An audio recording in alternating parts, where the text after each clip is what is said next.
Um pouquinho sobre a mineração de dados no contexto da engenharia de software. Meu nome é Ellen, junto comigo tem a Ana, o Edson, o João Marinho e o Rodolfo Rocha. Os pontos que a gente vai passar é iniciar com uma introdução, falar um pouquinho sobre os tipos de dados, análise de métricas, exemplos de uso e finalizar com uma conclusão.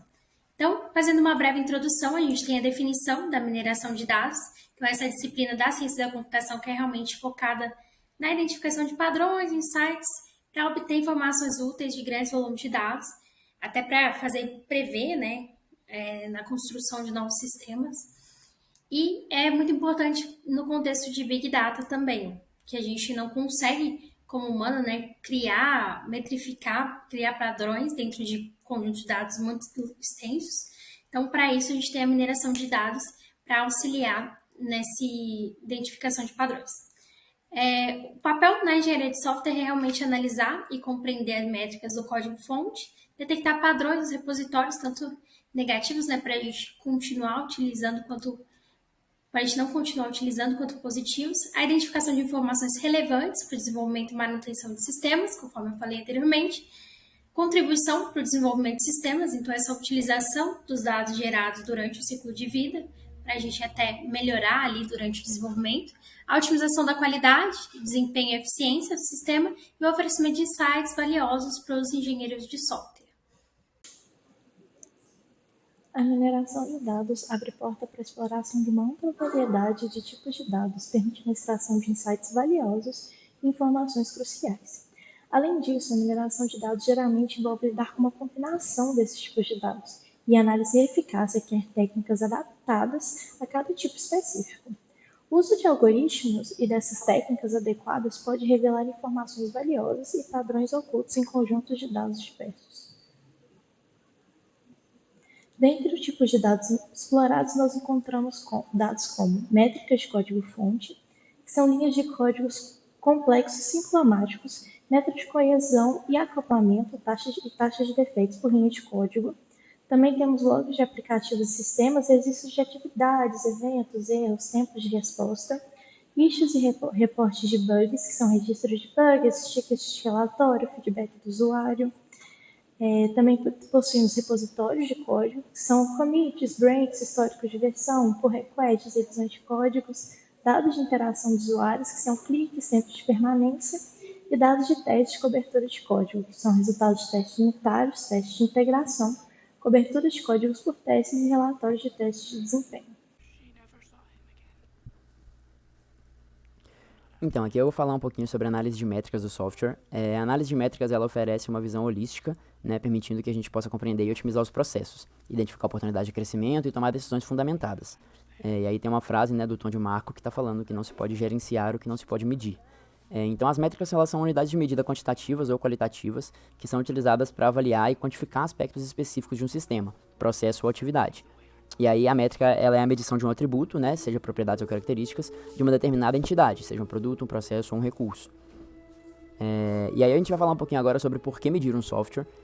Então as vantagens, elas são listadas aqui, elas compreendem desde entender e aperfeiçoar o processo de desenvolvimento, até melhorar a gerência de projetos, de relacionamento com o cliente, reduzir frustrações e pressões de cronograma, gerenciar contratos de software para facilitar a comunicação, indicar a qualidade de um produto de software, avaliar a produtividade de processos para verificar se a gente possui algum gargalo que deve ser facilitado, avaliar os benefícios em termos de produtividade e qualidade, de novos métodos e ferramentas de engenharia de software e avaliar o retorno de investimentos. E aí aqui a gente tem algumas propriedades que são desejáveis na hora de se escolher uma métrica.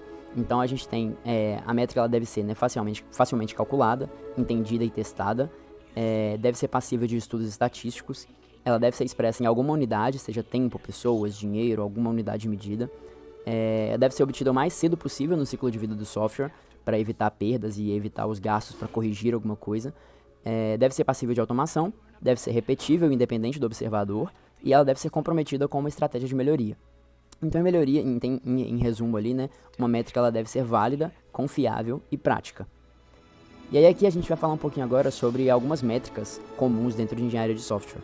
E elas incluem a complexidade ciclomática, que vai basicamente medir a complexidade de um programa de computador através de contagem de caminhos independentes do código-fonte, Quanto maior a complexidade, maior a probabilidade de erros e dificuldade de manutenção. Então, se você tem vários ifs, tem vários laços de repetição, várias estruturas de condicionais. As linhas de código, que são o lock, que vai contar o número de linhas de código do software, e embora ela seja uma métrica simples, o número excessivo de linhas de código pode indicar uma necessidade de modularização do código. E aí vale uma observação, né, que o lock a gente separa ele dentre o lock com comentários e o lock sem comentários, que é só código-fonte mesmo.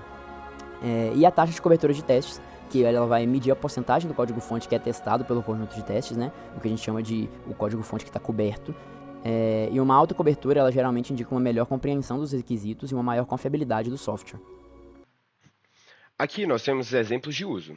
Primeiro, mineração de dados ela pode ser usada para extrair informações cruciais, como a frequência de commits, a distribuição de alterações ao longo do tempo e a identificação de códigos problemáticos, e até mesmo os padrões de colaboração entre os membros da equipe de desenvolvimento.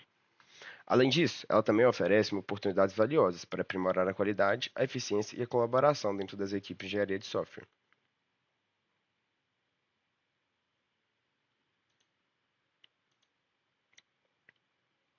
Primeira coisa aqui, nós temos os padrões de uso da API, que através da análise de logs de código, a gente consegue identificar as APIs mais utilizadas em um projeto.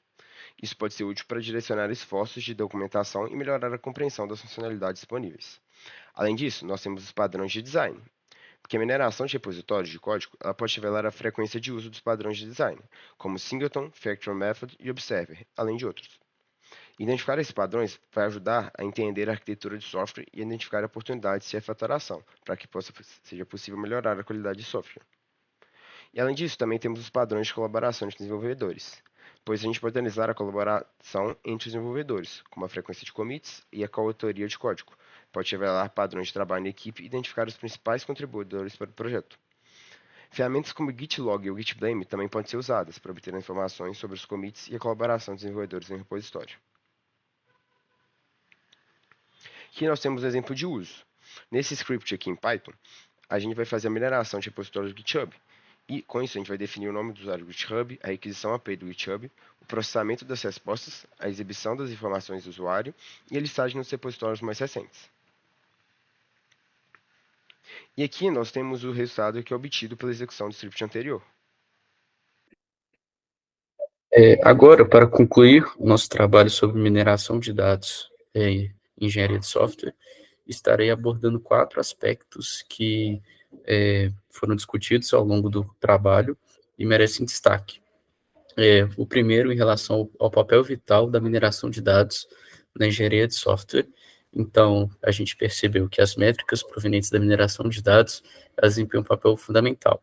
Elas nos fornecem uma visão mais profunda e objetiva dos processos de desenvolvimento e, compreendendo os dados extraídos, a gente consegue identificar tendências, pontos de melhoria e pontos fortes em nossos métodos de trabalho. O segundo aspecto é o impacto na qualidade e eficiência do software. A análise dessas métricas, ela não só melhora a qualidade do software, mas também aumenta a eficiência do processo de desenvolvimento. Ou seja, ao identificar áreas de fragilidade ou possíveis melhorias, podemos direcionar nossos esforços para otimizar o código, reduzir erros e, em última análise, fornecer um produto de qualidade superior. Além disso, também há decisões embasadas em dados. Então, as métricas, quando são interpretadas de forma correta, elas são guias na tomada de decisões estratégicas. Dessa forma, ao invés de confiar apenas em instituições ou suposições, baseamos nossas escolhas em dados reais, sólidos, ou seja, informações tangíveis. Isso permite a gente traçar estratégias mais assertivas e ajustar nosso caminho com confiança. Por fim, o compromisso com a inovação contínua e a satisfação com o cliente. Então, em qualquer projeto de desenvolvimento de software, o nosso compromisso é sempre buscar uma inovação contínua. Então, usando dados como combustível para evoluir, visamos não apenas aprimorar nossos processos, mas também garantir a satisfação do usuário final. Então, isso, além de manter o produto sempre competitivo, também cria laços mais fortes com a base de usuários e impulsionando